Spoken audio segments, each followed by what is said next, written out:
Thank you for tuning in to the GSMC Dead Ball Sports Podcast, brought to you by the GSMC Sports Network. We have a great show for you today. We will be covering the Broncos' Monday Night Football victory over the Browns. We'll discuss the Lakers' recent struggle. We'll talk about Bryce Young and his resurgence at Carolina. We'll discuss the Bills cruising past the 49ers. And make sure you stick around for the end of the show. Well, we'll react to Aziz Al-Shaair being handed a 3-game suspension for that hit on Trevor Lawrence. If you have a question during the show, we want to hear it. Your input is a big part of what makes the show successful, and we thrive on your energies and insights. Whether it's a quick comment, a thoughtful question, or an opinion you just want to share, please don't hesitate to drop it in the chat. And if you want to make absolutely sure your message stands out, gets featured on the show, there's an easy way to do that. Just use the super chat button at the bottom of the chat box to send in your super chat. This guarantees that your super chat gets read on the air, and it's also a fantastic way to support our channel. We really rely on your support to keep bringing you the sports content you love, and we appreciate every bit of it. So go ahead, let us know what you're thinking. Hit that super chat button, and let's keep the show as interactive and exciting as possible. And if you prefer, you could always go to the gsmcpodcast.net to tip, donate, or leave a comment or question there. We couldn't do what we do without your amazing support, and we're so thankful to have you as part of our community. We do have to start off though with the Broncos Monday Night Football victory over the Cleveland Browns. The Denver Broncos came into this game in a good position to make a run into the playoffs with a 7-5 record, and wanted to end off. They have literally the latest bye that you could possibly have, and that is Week 14, and they wanted to enter that bye week with a 3-game. With 3 games over 500, putting them in a very good position to make the playoffs going forward. You were seeing the I don't have the exact numbers in front of me, but I believe according to ESPN FPI now, they have over a 90% probability to make the playoffs with that victory. They go into the bye week with anytime you go into the bye week with the win, it just changes the mojo of the team, the confidence level, the fact that this is a team that's reeled off 3 straight now since that very disappointing loss that they suffered to the Chiefs, where they got it blocked for the win. If it wasn't for that, they could potentially be 9-4 on this season. It's a great victory for them. Browns, we know what the Browns, have been this season. They've been utterly disappointing, but of late, since Jameis Winston has taken over, they're being competitive. The offense looks completely different, and I have to say, the offense looked amazing against the Broncos. I mean, what Jameis was able to do both ways, but he threw 34 of 58, 497 yards and 4 touchdowns. Jerry Jeudy completely burnt his former team, and it's not easy going up against the vaunted Denver Broncos secondary, which you could argue is one of the best secondaries in the league, and definitely one of the top 3 defenses in general in the league. What Jerry Jeudy was able to do, 9 receptions, 235 yards.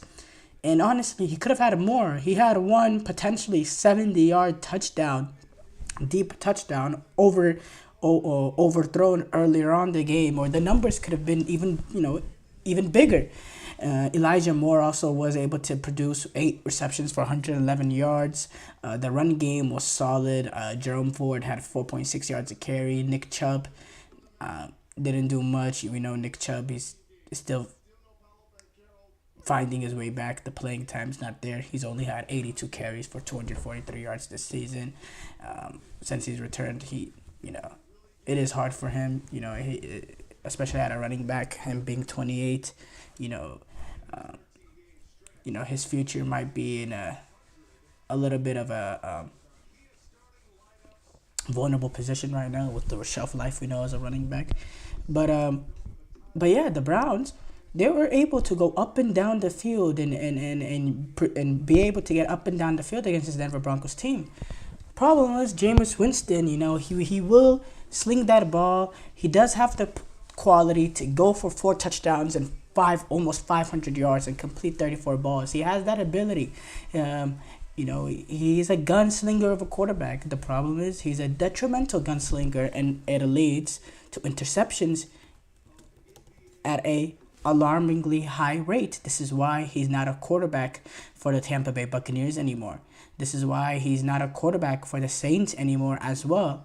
You look at his seasons, he's thrown, in terms of interception, the numbers are incredible. He came into the league, 15 interceptions. Second year had 18. Third year had 11, but only played 13 games. Then he had 19 interceptions. And then it was the crazy year in 2019 where he had 30 interceptions. He literally went 30 for 30, 33 touchdowns, 30 interceptions.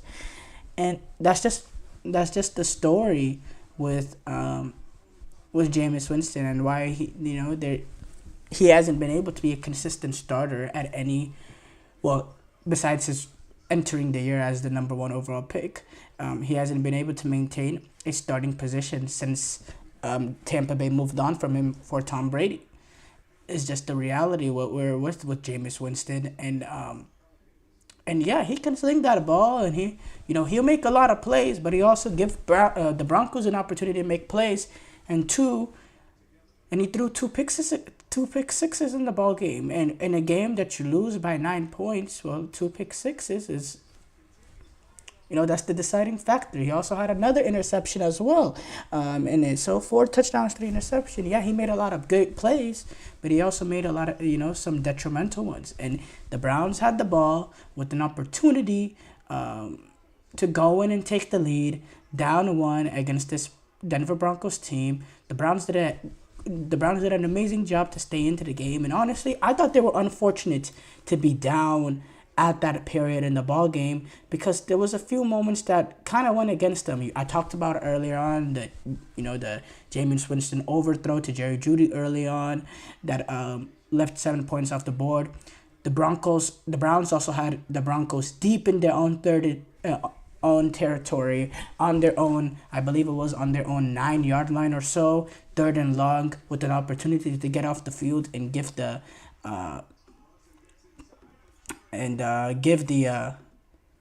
Browns the ball back, only down 4 in the third quarter, earlier on in the third quarter. And what happened, instead of getting off the field, the Denver Broncos go all the way, on that 3rd and long. Bo Nix is able to hit, I believe it was Marvin Mims. Yeah, it was Marvin Mims Jr. He's able to hit him for a 90-yard touchdown, somewhere in that range, 90 yards. I forget exactly the number. And it goes, actually, it was 90. It was a 93-yard touchdown, 94-yard touchdown. It was 3rd and 11. The Broncos were at their own 6, with an opportunity for the Browns defense to earn the Browns back for their offense in good field position. Instead of getting off the field and forcing a deep punt, Bo Nix is able to find Marvin Mims down the middle, really good throw, just past Denzel Ward's hand, and Mims is going the other way, 93-yard touchdown. And instead of now the Browns having the ball at around midfield, down 4, early on in the third, they're down 11, and those sort of plays are game changing. And yeah, combination of that with the fact that Jameis Winston airmailed Jerry Jeudy early on in the game, that it could have led to a deep touchdown for themselves. They were unfortunate to even be down late on, but through really good football from Jameis Winston and the Browns offense, and then I thought the Browns defense didn't show up to the level we expected to, but I thought there were certain key moments in the game where they made a necessary stop, whether it was getting the Broncos offense off the field or whether it was forcing a field goal instead of a touchdown. I thought there was key moments where the Browns defense, was able to make a play. They were able to pick off Bo Nix as well twice, and that also gave the Browns that late opportunity to win the game with Jameis Winston at the wheel, trying to lead a game-winning drive. Down 2, and the Browns, they have the ball a little bit less than 2 minutes remaining at the 42-yard line, and down two with a chance to drive and win the game, and Jameis Winston ends up throwing an interception. What happened? It was an out route. When you were throwing an out route, the worst thing in the world and to do when you're throwing that out route is to underthrow it. To leave it inside, because if you leave it inside, you give the cornerback at that time, Jaquan McMillan, an opportunity to play the ball.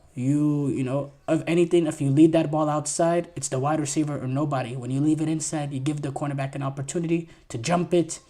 McMillan or Jaquan McMillan does exactly that, and he doesn't even get touched on his way to make that interception with Elijah Mims, going to the sideline, running his route down the sideline. He isn't able to get a touch on McMillan, and McMillan is going the other way, and the Browns don't even have an opportunity to get the defense on the field to get a stop because they had 3 timeouts. They don't, and it's a touchdown, and then they're down 2 possessions, and then the Browns had another chance. They got down the field in a quick manner through pass interference, in the end zone, and they got the ball at the 1-yard line on 1st and goal with 44 seconds left. Yes, they're down 9 points, but we saw what the Bears was able to do a few weeks ago in that situation. Get an onside kick, you never know, and if they could have just punched it in, but Jameis Winston, I guess he just didn't see Nick Bonito, the linebacker for the Denver Broncos. I guess he just didn't. Not Nick Bonito. Nick Bonito, the linebacker for the Denver Broncos. I guess he just didn't see him, and it led to an interception that I thought potentially that could have been a pick six as well. It didn't end up being a pick six, but and then things like that. Just that's the difference in why Jameis Winston has been a little bit of a journeyman at this point in his career rather than a franchise quarterback. The talent is there, immense talent is there. He just can't take care of the football at an efficient level to be a quarterback, to be a starting quarterback in the National Football. And I still think there's starting quarterbacks in the league that I think he's better than. Don't get me wrong. Like I believe there's more upside with him than the Gardner Minshews. You could argue the Will Levises, based on what we've seen from Will Levis this season. He has an opportunity. He could be a starting quarterback on a lower level team. Don't get me wrong. And in fact, I think he can elevate that team's ceiling from, instead of being like a 2-10, like the Giants. I don't think the Giants would be 2-10 if they had Jameis Winston. I think that'd be an unpredictable 5-7 team, something like that. Kind of like what he's been able to do with this Browns team. He's gave them the life. If you compare how this Cleveland Browns offense was Deshaun Watson and Jameis Winston, it is night and day. It is night and day. This offense is able to generate production. This is a Cleveland Browns offense that's now had multiple really, really good games offensively. What they were able to do against the tough defense against Baltimore, against the Steelers, what they were able to do now against the Broncos. These are good, legitimate defenses that they've been able to go up and down the field against. You looked at them with Deshaun Watson at the wheel. They had no life. You saw them at the Cowboys game, the Giants game, the Raiders game, the Commanders game, the Eagles game. They just had no life to them. This offense, the Bengals game, they had this Browns offense under Deshaun Watson had no life. They couldn't move the ball. At least with Jameis Winston, he's gonna throw the interceptions, but he gives them that belief. And I think this Browns team is a lot better than what their record was. I just think they were almost strapped into playing the Deshaun Watson, who they're paying $230 guaranteed million to. You can't just move on from him like that. You're almost cash strapped. They're still strapped. It's an interesting situation that the Browns find themselves in. I'm very interested. Obviously, they have to move on from Deshaun Watson. Who is the next quarterback? Do they bridge it with Jameis Winston until they can find that franchise quarterback, maybe look in the draft. I don't know. Do they? Well, they haven't the opportunity now. Their record is low enough to look in the draft. It remains to be seen. But how can they get out of that Deshaun Watson contract? Looks like they're gonna have to just eat it. What the way Denver has been doing right now with Russell Wilson, and just take the extreme L. I mean, that is an L at the extreme level. But yeah, as far as the Denver Broncos, I think look, they are a legitimate playoff team now. They've been very, very impressive. They have a good balance of being able to run the ball offensively and then get plays from their quarterback and Bo Nix. They also have a really, really good defense, and when you have a really, really good defense, you always have a chance. They have a rookie quarterback that's shown progression throughout the season. You compare the Bo Nix we saw when he went up into Seattle in week 1, where he threw two god-awful interceptions and he was just extremely inefficient, to what we see right now. With Bo Nix, it's two completely different players, and it was expected, when you're being coached by a coach like Sean Payton, it's going to be a journey, and you were going to learn and become more experienced. And that's exactly what we're seeing with Bo Nix. We're seeing more confidence. We're seeing the playbook open up more for him, where, earlier on when he was just getting adjusted, we saw a little bit more of his leg. Now he's trusting his arm to make those throws in the pocket. He's a much better decision maker than he was on earlier on the season. He also has the legs just in case, too. He can really move. He's not a pocket passer he's not a pocket passer.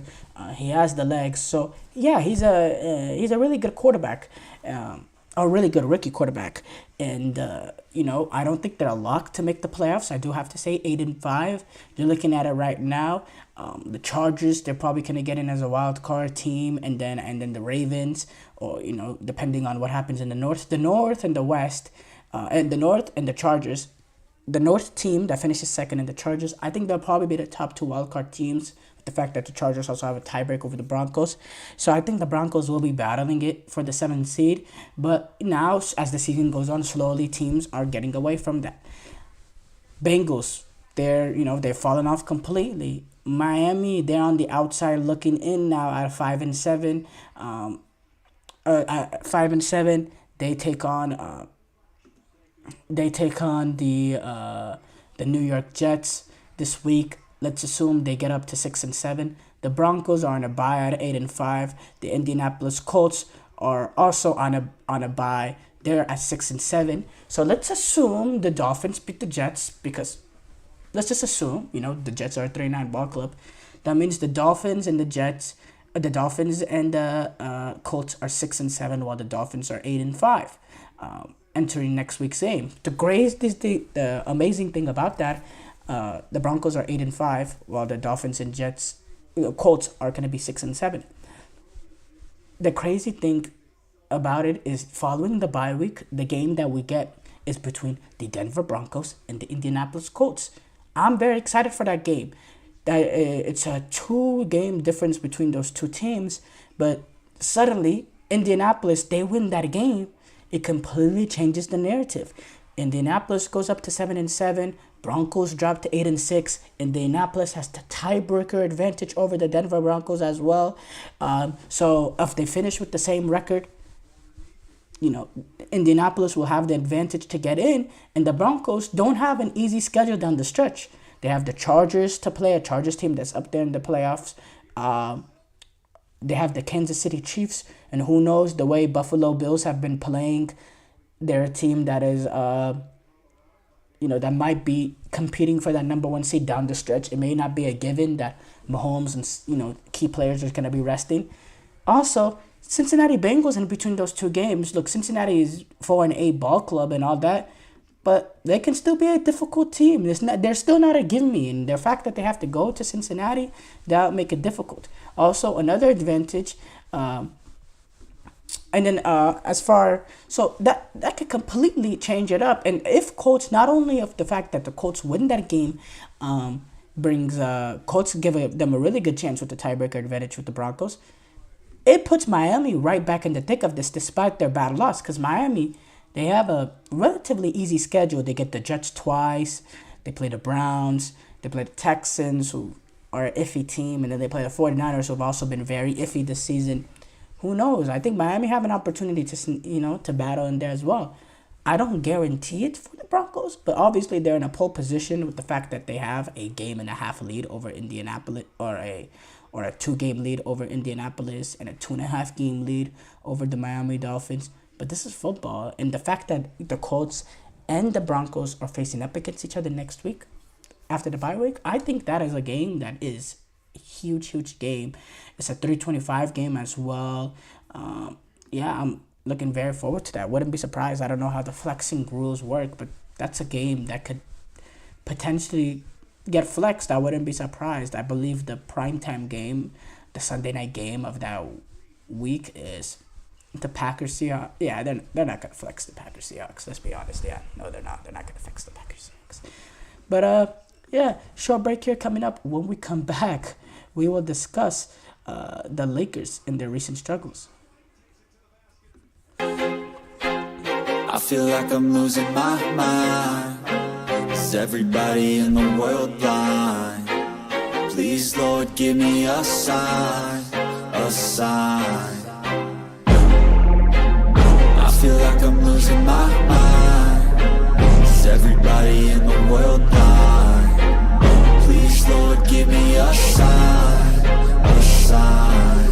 I wanna be the greatest. Everybody on the fake shit. I look around and feel like everybody is the fakest. I make this every day and I'm impatient, hoping one day I blow up from the basement. Statement, the top is so vacant. I don't hear shit that I think is amazing. Waiting for my day when I'm playing sold out shows for 1,000 faces. Hey, give me that crown, get in my way and to be put down. It ain't your place, all this my town. If I want that shit, then I'll get it right now. I'm losing it, the noose it fits. I'm losing shit, a stupid myth. You choose to live or choose to dip. You choose to fight or lose your grip and lose a gift. I feel like I'm losing my mind. Is everybody in the world blind? Please, Lord, give me a sign, a sign. I feel like I'm losing my mind. Is everybody in the world blind?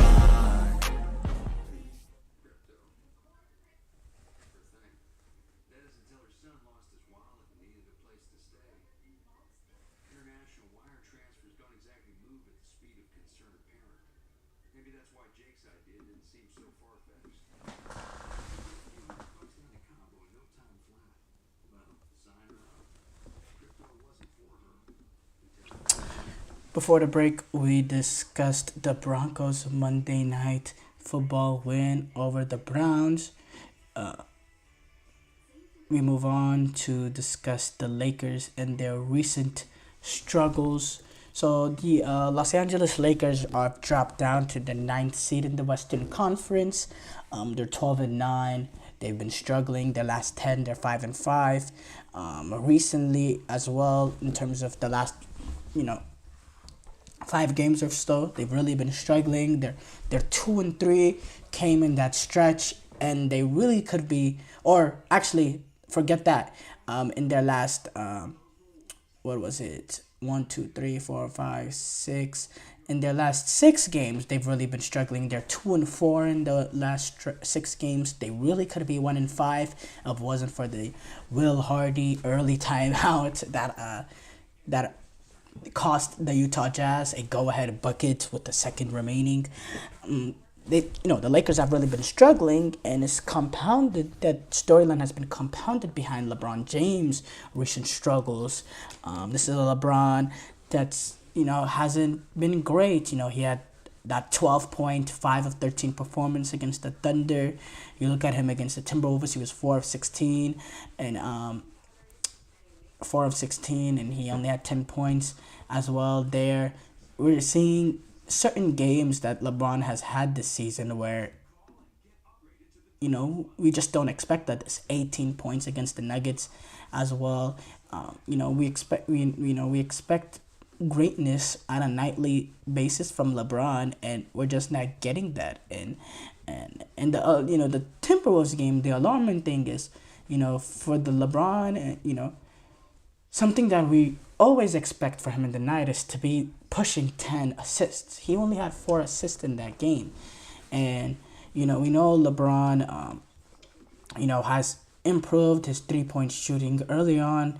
He was shooting at a ridiculous, I believe it was like 41-42% range. And for LeBron James, he's never shot at that level. But if you look at, the last couple of games now, he's really struggled from the 3-point line. 0-4 against the Timberwolves, 0-9 against the Jazz, 0-4 against OKC. I think I think he has missed the last 20 something threes or so. Something a remarkable number. One of the worst shooting slumps of his career, and yeah, he's really struggled, and hence the Lakers really struggled because the Lakers are not that very deep. When you exclude LeBron and AD and the production you get from them, you don't get much from the rest. You have an Hachimura that can give you 15 to 20 points here and there. You have a D'Angelo Russell that can go for 0 points one night and be horrible, to another night he can drop 35 out of nowhere. You have a Dalton Connect, the rookie, which he's an up and coming player. You can't expect you can expect something once in a while, but he's a rookie.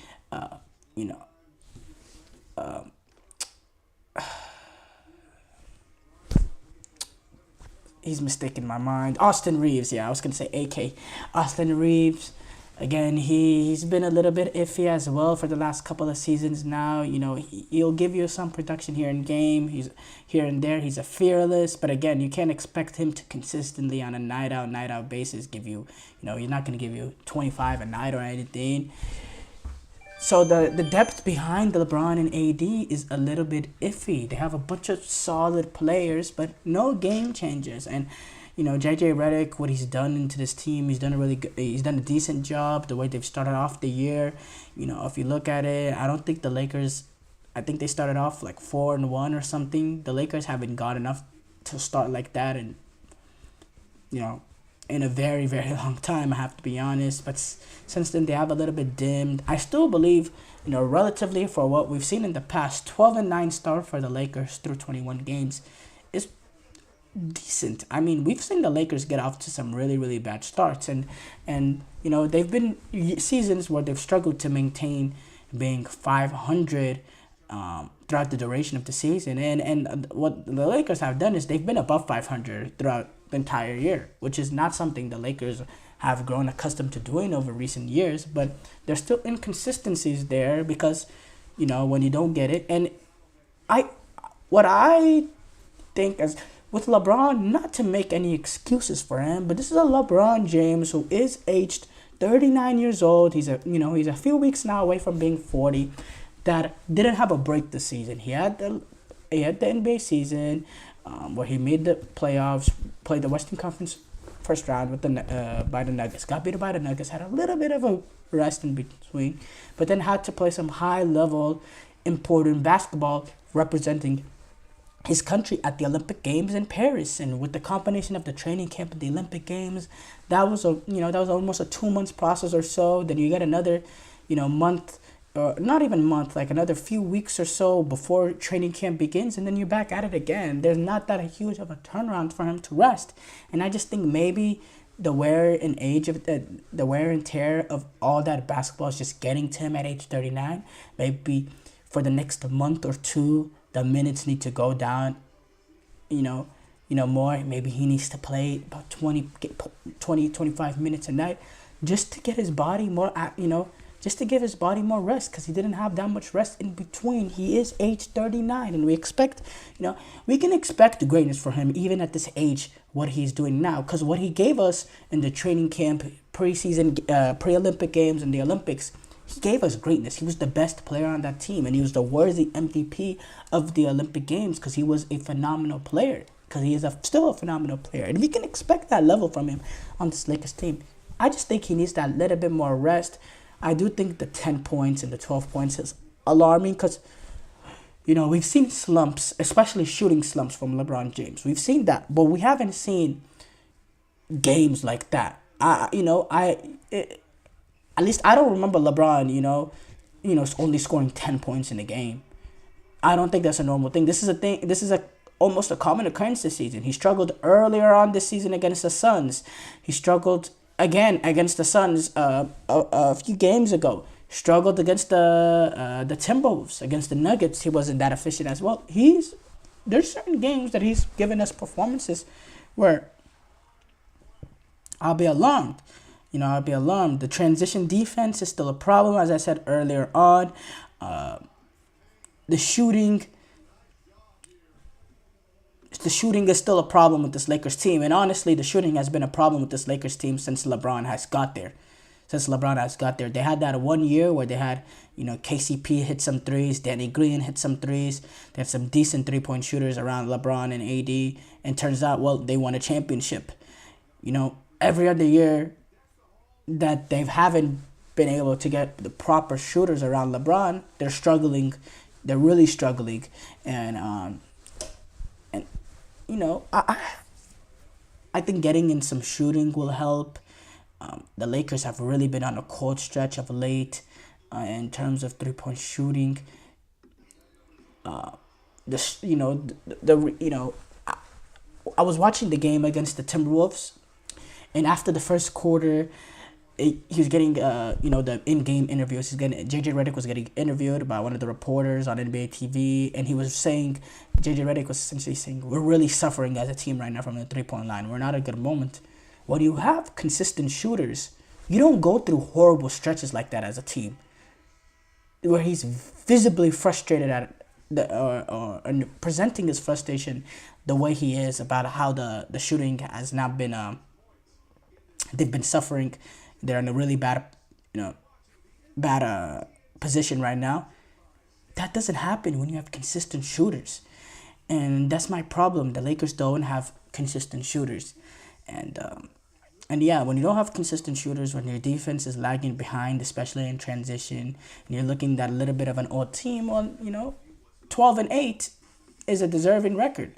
12-9 is your deserving record, and yeah, we'll see if the Lakers. What the good thing about the Lakers situation is they have that opportunity to improve. They have 2 future first-round picks that they can trade. There's some pieces here and there that they can do some moving around. I think the Lakers have an opportunity to make something happen to make this team better than what it is right now. I definitely believe that.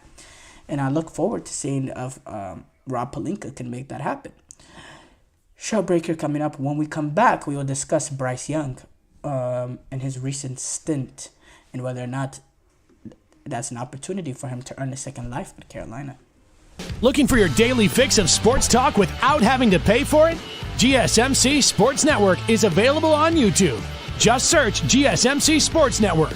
Get your fix of daily sports talk shows on YouTube, absolutely free. NFL, college football, NBA, MLB, MMA, UFC, fantasy football, and so much more.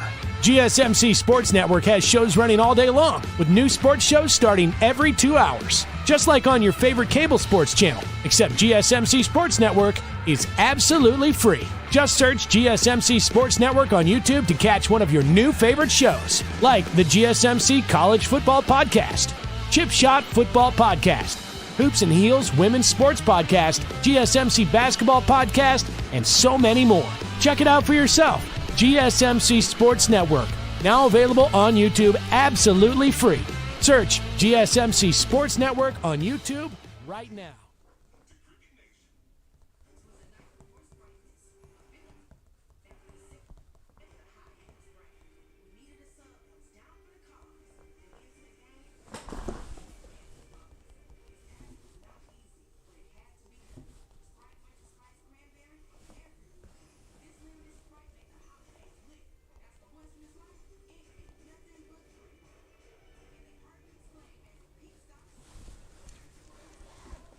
Before the break, we discussed the Lakers' recent struggles. We move on to talk about Bryce Young. So, Bryce Young, he has had a little bit of a recent resurgence, to say the least. He returned into being a starter after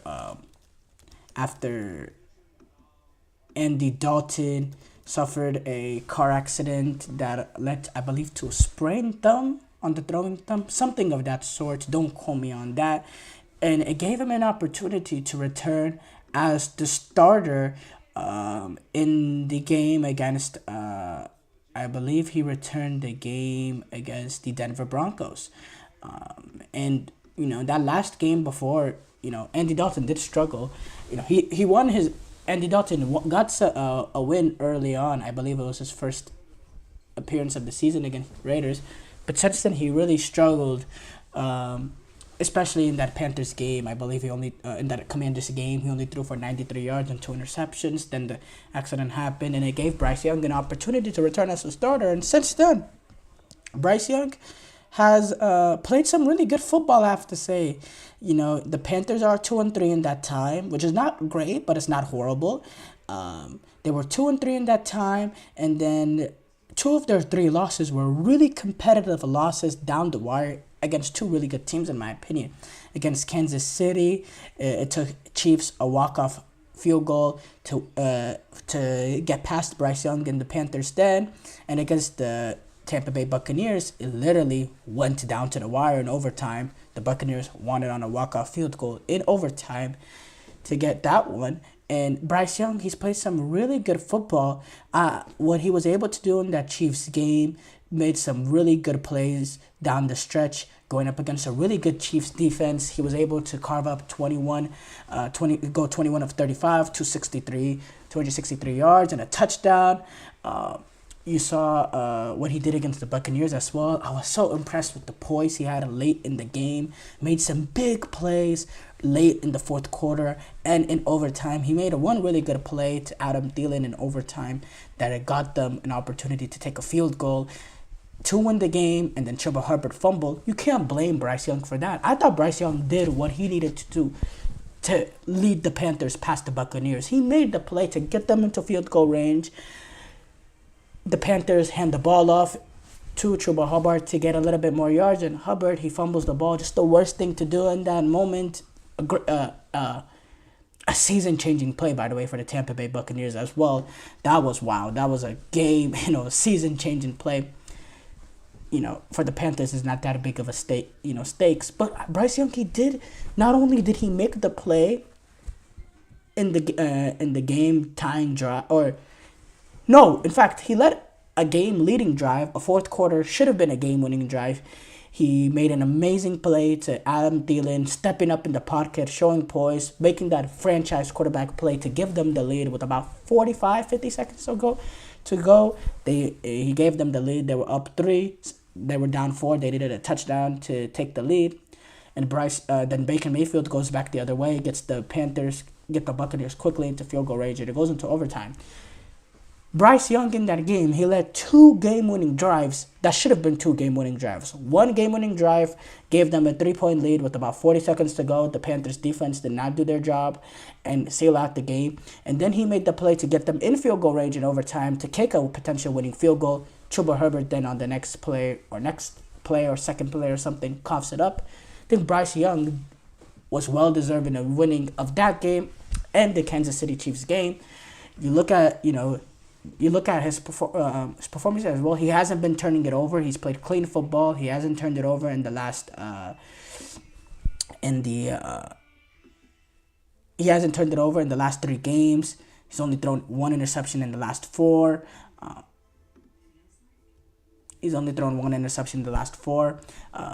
His quarterback ratings has been solid as well.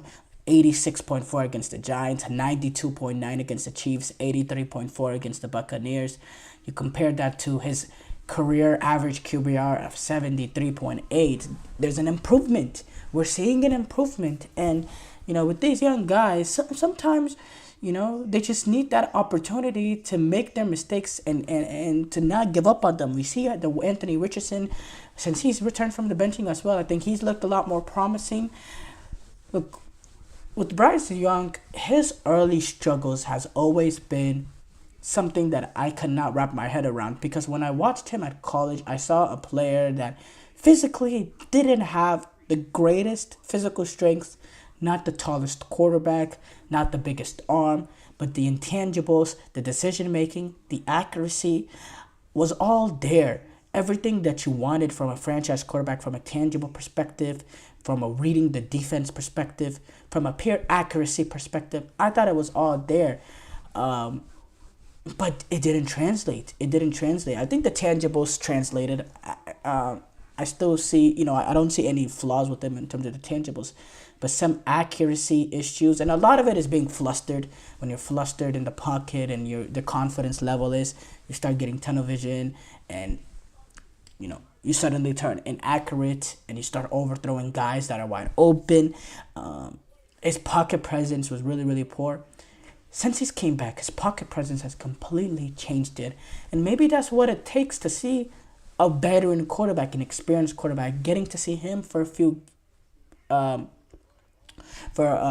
games, really take the field and to really understand how a professional goes about it in the National Football League. A starting quarterback does it. I think it's done wonders for Bryce Young. And I'm coming back all the way to the trade where I never dismissed Bryce Young. I thought after that benching, he just needed to get the hell out of Carolina. It just wasn't the right situation for him. Wrong time, wrong place, and he deserves another opportunity somewhere else to, battle it out. But what he's done, in my opinion, I think he's done enough to earn that second opportunity with Dave Canales to really run that offense next season. And I think the chance to watch Andy Dalton has done some wonders for him, has done some wonders for his confidence as well. I think he's learning off him. I think Andy Dalton is also a good pro that's, is giving him his tips and tricks to play at the highest level in the National Football League. Yeah, I have to say, I love everything about Bryce Young, and I've never been able to wrap around his performances earlier on, and sometimes it's just a bad situation. And I still think Carolina is a bad situation, but I think that benching, or not the benching itself, but the fact that he had an opportunity to sit on the sideline and learn from a guy like Andy Dalton and to watch him play and to operate how he manages in the pocket. And I think that's been the biggest difference in Bryce Young's game. He's not getting flustered. He's not getting flushed out quickly. He's learning how to step up in the pocket when there's an opportunity to step up and buy yourself that little bit of more time. That led to the go-ahead touchdown down the stretch in that Buccaneers game to Adam Thielen. He's learning those little nuances in the game that changes. I think the confidence level is a lot higher as well. A combination of that, I'm really been impressed with Bryce Young of late, and I think he's earned that second life at Carolina. I really believe so. Short break here coming up. When we come back, we will discuss the Buffalo Bills cruising past the San Francisco 49ers.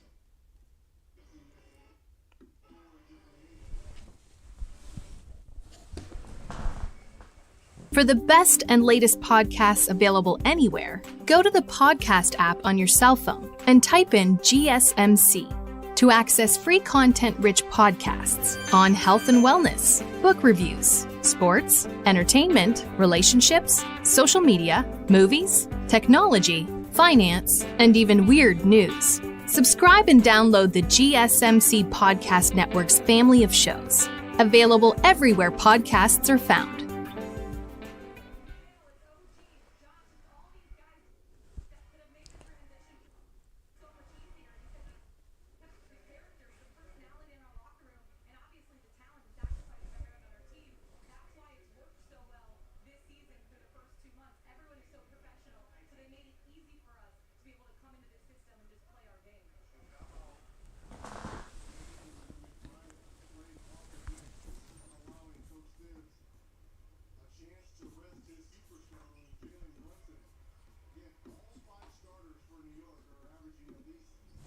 Before the break, we discussed Bryce Young and whether or not he's earned a second life in Carolina. We move on to discuss the Buffalo Bills. They were able to defeat the San Francisco 49ers in a snowy, wintry type of game. Huge amounts of snow coming down in Buffalo. They dominated the short-handed San Francisco 49ers 35-10. And it was just another domination from the Buffalo Bills. The Buffalo Bills remarkably were able to wrap up the division on December 1st, which is incredible when you think about it. You know, we're only 13 weeks into the season, and the Bills already wrapped up first place in their division, and hence also clinch a playoff spot. That's been remarkable.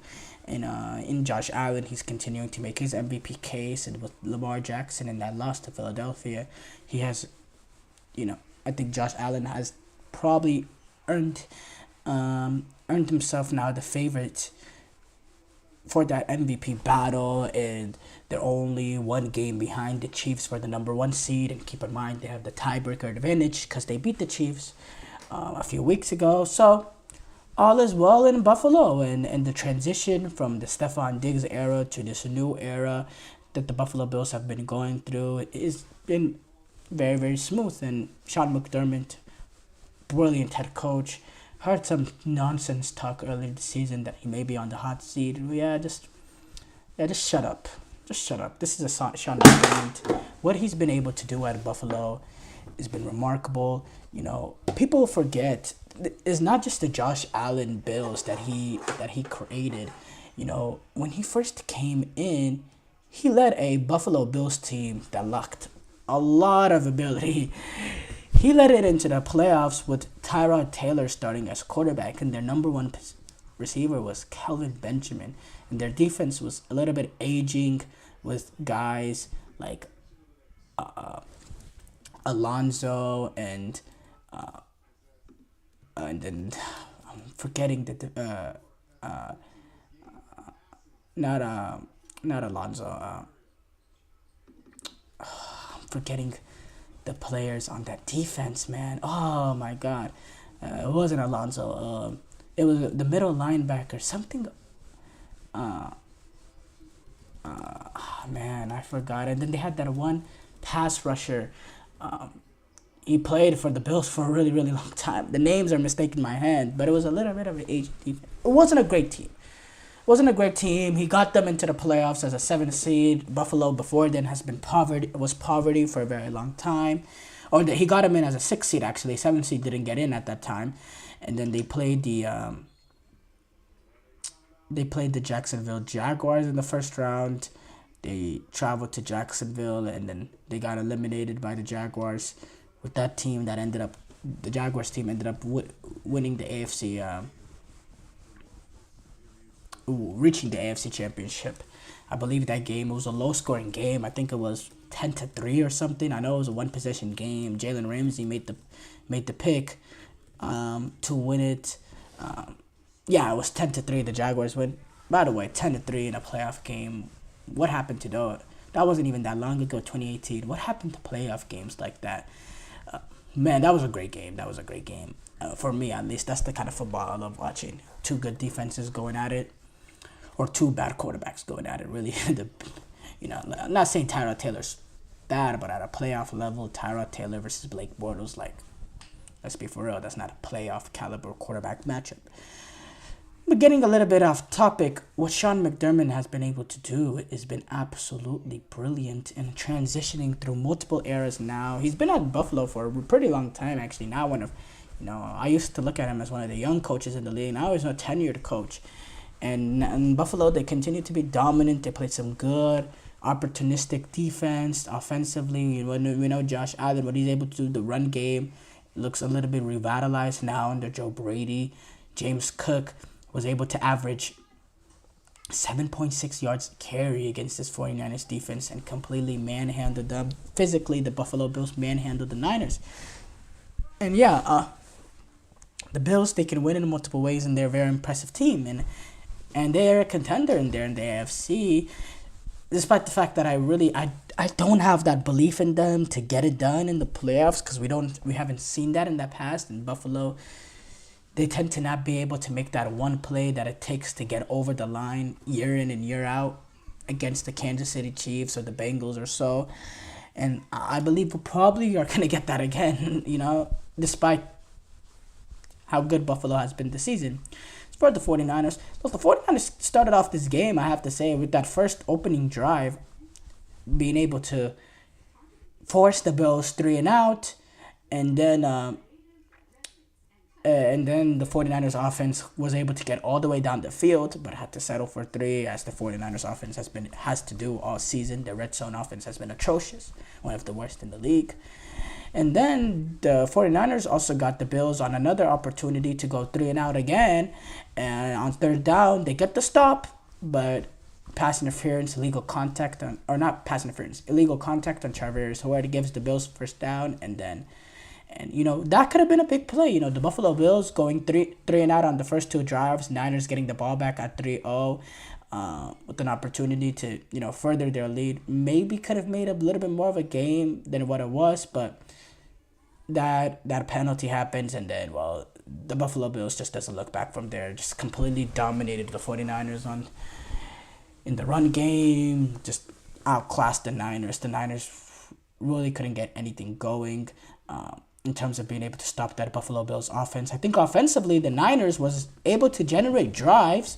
They had that early drive where they had to settle for a field goal. They had that opening second half drive where they went all the way down, and then they fumbled it at the 1. More red zone woes. I thought the 49ers, as a team, offensively, they were able to get some production. They rushed for about 130-40 yards.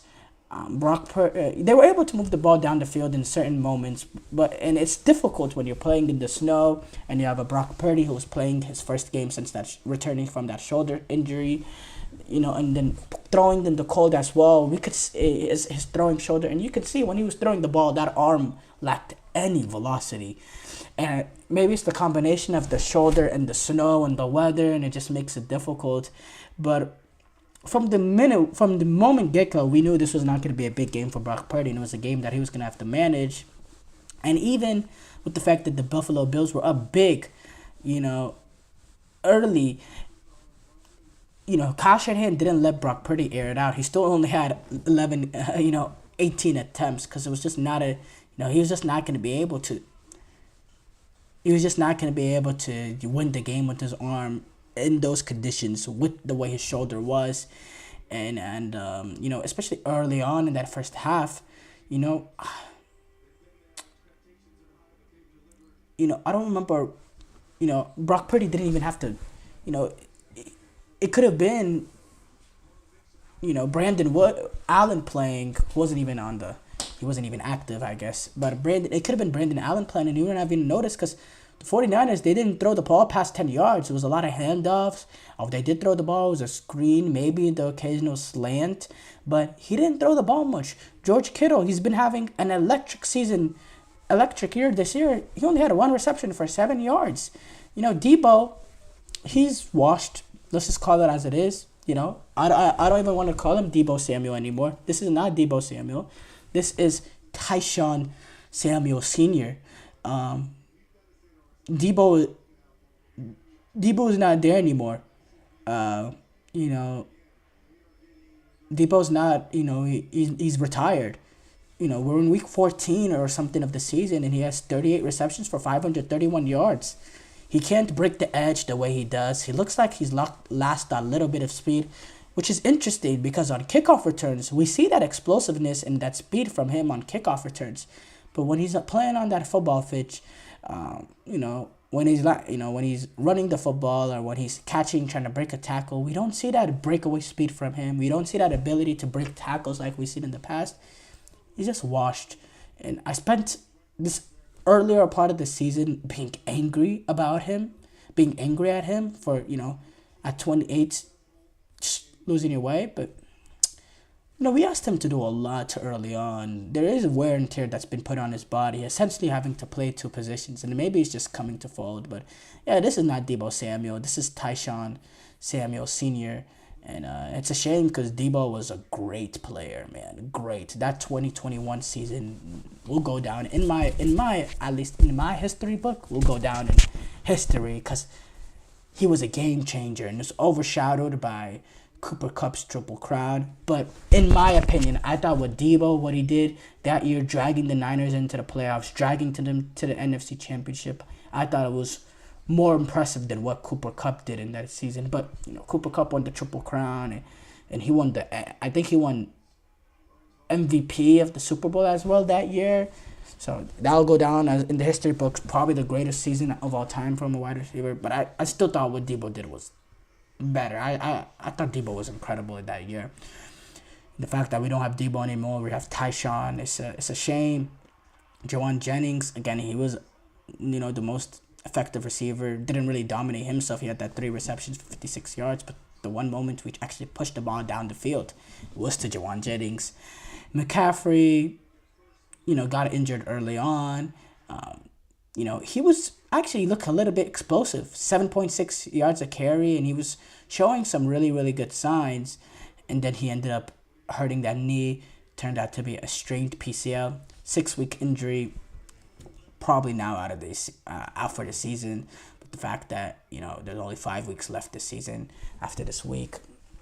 Looks like unless the Niners miraculously make the playoffs, we're not going to see McCaffrey again.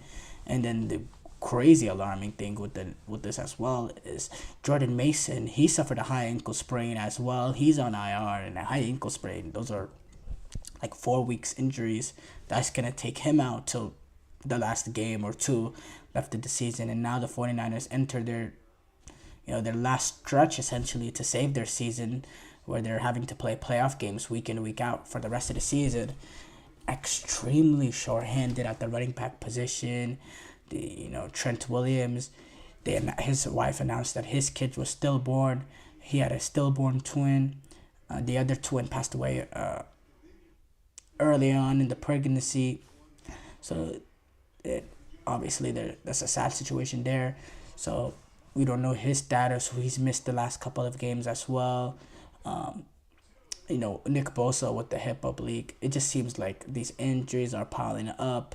Fred Warner is playing with the injured calf or injured ankle as well. It seems like these injuries are piling up, and the season is falling apart. The 49ers have lost 3 in a row now, and their fall to 5-7. Mathematically, they're still alive in the NFC West.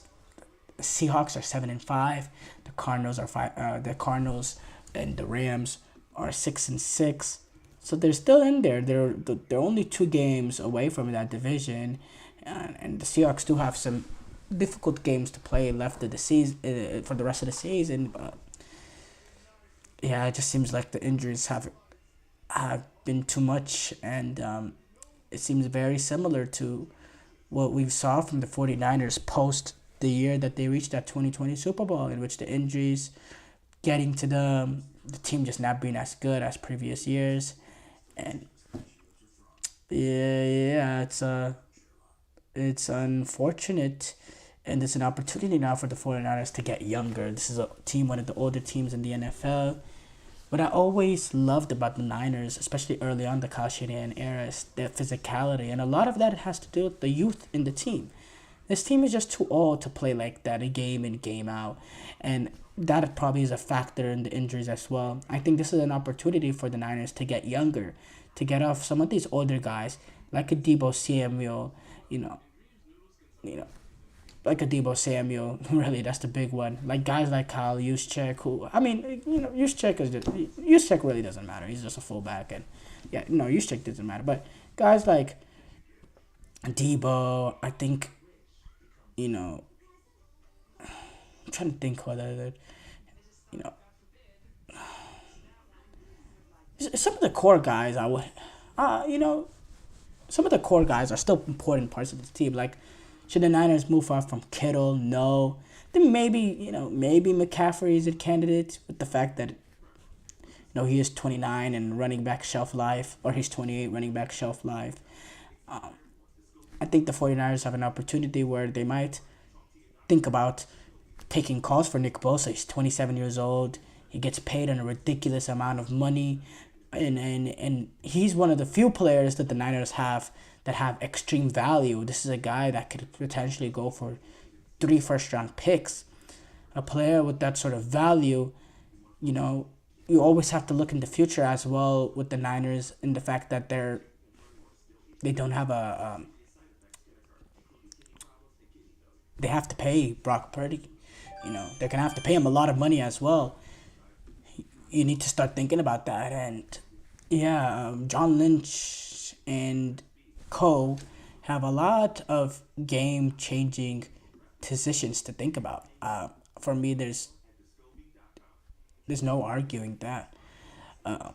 But thank you guys, though, for tuning into the GSMC Dead Ball Sport Podcast, brought to you by the GSMC Sports Network. Your support means a lot to us, so please remember to subscribe to the show and leave a positive review. It really does make a difference. We also invite you to follow us on Facebook, Twitter, TikTok, and Instagram for more content and updates. So thank you once again, and have a wonderful, wonderful day.